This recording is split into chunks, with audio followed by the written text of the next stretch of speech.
We are students from Gallen Community School, Forban, County Offaly. This is our story. Bill is a 26-year-old accountant living in Forban. One evening he was out celebrating with some of his friends. He had work in the morning, so he had to get home. Bill came out of the pub. He had been drinking all day. He decided he was driving home. His friend tried to stop him, shouting, "Stop, you are too drunk to drive." He didn't listen, and with his bottle of drink in his hand, he jumped into his car. He is seen driving recklessly through the town when he nearly hits a person on the pedestrian crossing. He was driving at high speed, breaking the town speed limit. A Garda with a speed gun caught him and breathalyzed him. He was well over the limit. Bill was convicted for speeding and drink driving.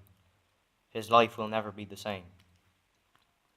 How can science and technology make managing transportation safer in our town of Forban? An alcohol detector. An alcohol detector installed in cars that has to be taken by the driver before starting the car. This would ensure no person under the influence could start a car. Censored lights. The pedestrian crossing would have censored lights installed which would brighten up the pedestrian area when a person stands on a sensitive plate installed in the footpath. A speed network limit system.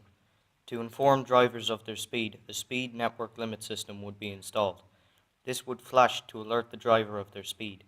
It would have a sensor installed which would link to the car, located on the dashboard of the car, which would cause the car to slow down or beep to alert the driver of their speed, which would force the driver to slow down.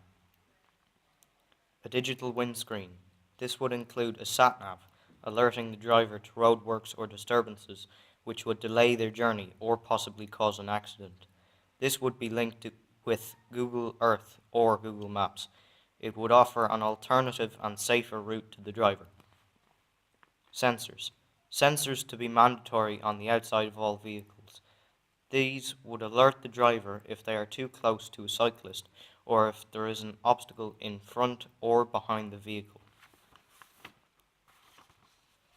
If these technologies were introduced, people like Bill would not be convicted and transportation would be safer. This is Gallen Community School, hoping to make transportation safer by using science and technology.